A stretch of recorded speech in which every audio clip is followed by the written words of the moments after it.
I'm out here at Sweet Marsh east of Tripoli at the Refuge.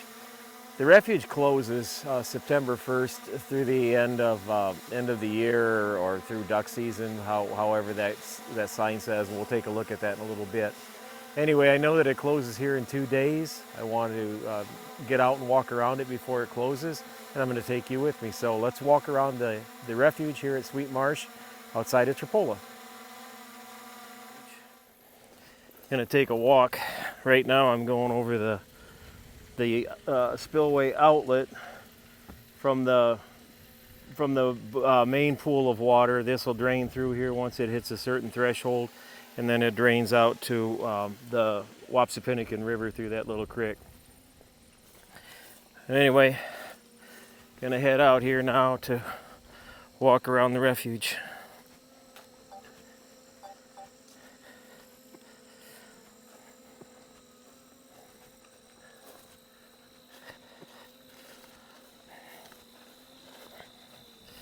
Refuge does close September 1st through the duration of duck season. So I suppose that's my biggest reason for wanting to get out today. I haven't walked it lately and thought it'd be a good time to get out while I can still do it.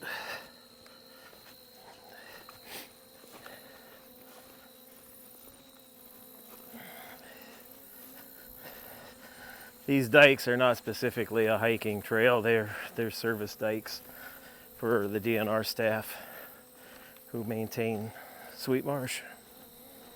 And Sweet Marsh is man-made, made in the 50s, I believe, or late 40s, early 50s. We got sandhill cranes flying up above or up front. There's a lot of wildlife out here.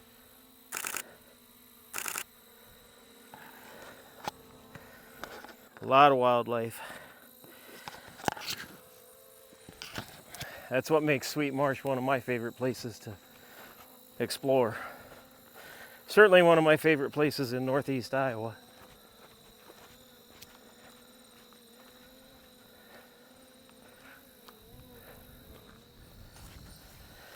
I'm trying something creative today on this trip. Something I have not done before, but I've wondered if it would work. So I'm giving it a try. Instead of carrying my Nikon with a long lens and a shorter lens and the GoPro and the drone, I'm just going out here and shooting with the drone. I don't know if you saw it or not, but there were deer on the dike. Probably wondering why I'm talking to myself. Anyway, if this drone works, even handheld like this, then that means I don't have to carry the GoPro when I'm carrying the drone along. There are places like national parks and wilderness areas where drones aren't allowed, so then I'll carry the GoPro instead. The thing I need to be wary of when I'm walking with the drone is the fact that they get warm if they're not up in the air flying. I don't want to burn it out.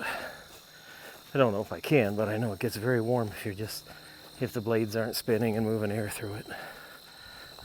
Such as when I'm carrying it for a gimbal-stabilized camera. It'll be interesting to see how this little experiment turns out to use the drone handheld as a gimbal-stabilized camera. Based on other uses of it, I'd be surprised if it doesn't excel. I kind of hem-hawed around about whether I should buy a drone, and I can't believe the amount of use I've had out of it since I got it. It's been a good investment for photography purposes, and certainly been fun.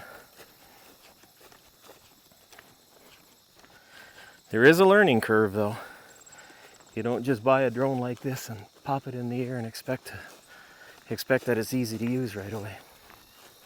And for those wondering, I do have an FAA Part 107 pilot certificate to fly the drone in a variety of ways, and it is registered.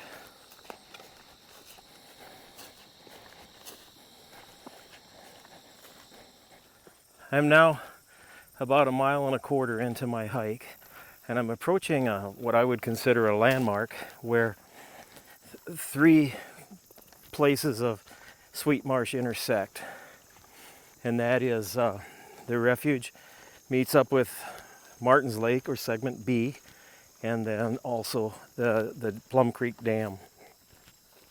And we'll take a look at all of them.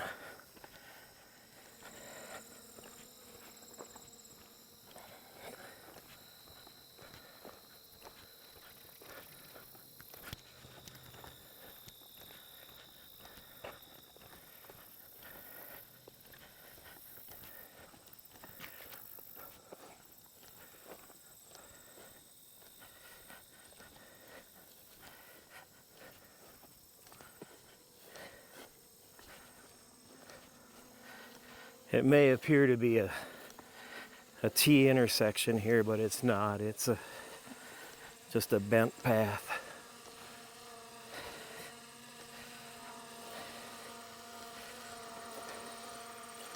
And further out, if you're looking out there, you might see those 2 white spots. That's 2 trumpeter swans.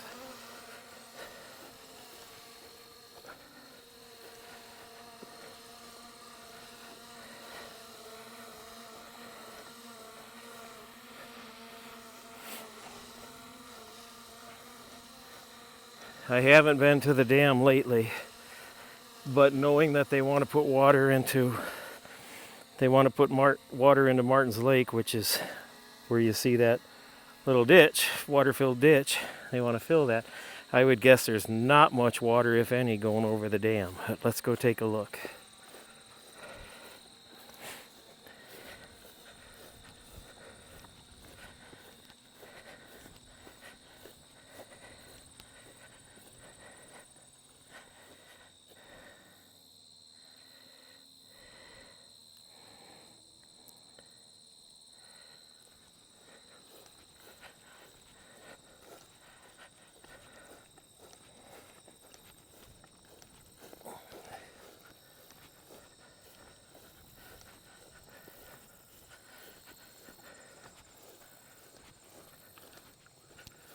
Oh, there was an osprey.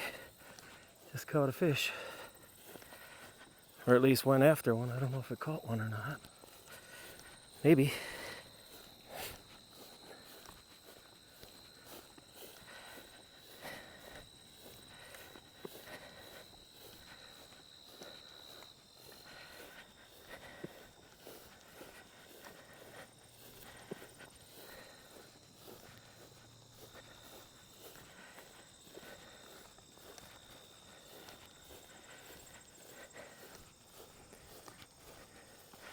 Nope, no water going over the dam.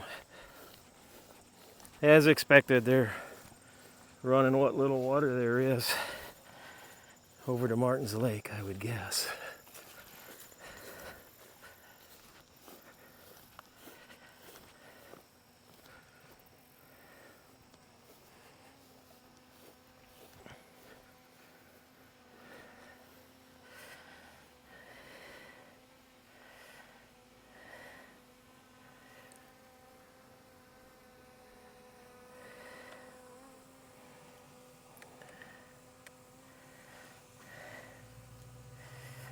Nothing. No, not a drop.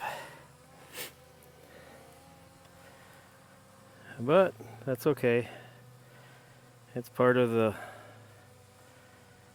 recovery of Martin's Lake. This is the pool above the dam, the Plum Creek pool. And this too is low. Now from this vantage point, you're seeing Martin's Lake as it is slowly starting to fill with water again. It's got a ways to go, that's for sure. But we haven't had much rain.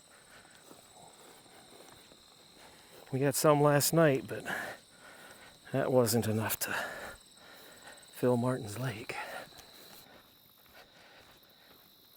This is the spillway between the Refuge and Martin's Lake. And by adding boards or pulling boards, the DNR can adjust the water level on both sides. Obviously, if they need to fill this, they can pull more boards, but quite often the idea is add enough boards so that Martin's Lake is full of water or near full of water. Especially now that the maintenance work has been done. I expect we'll see a lot of management of it. Got to get those fish growing and get that brushy habitat killed off. And I think the only way you're going to do any of that is with more water. But we're at the mercy of Mother Nature now. In front of me now, I found a northern red-bellied snake, about the size of a pencil, or at the thickness there, not lengthwise, but diameter-wise. We're at another landmark where the Refuge dike goes around here and curves to the left to keep going around Martin's Lake, or I can take this short dike, which will take me back to where the Jeep is parked.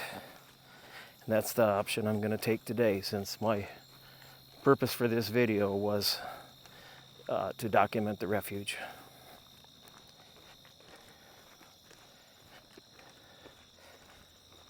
And the short dike is coming up here.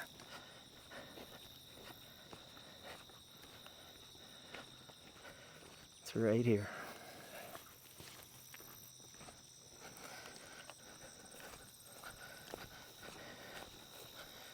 This will be a direct walk back to where the parking lot is. We've now completed our hike around the refuge here at Sweet Marsh. And we've tested the drone to use it as a gimbal-stabilized camera by hand holding it. I'm not sure if I like the fact that you can hear the propeller noise, but it could work in a pinch. But I do believe I'll probably carry the GoPro. If you like these kind of videos, I encourage you to subscribe, click the like button. For those who have stuck with me this long, hope it was fun, and I do thank you for watching.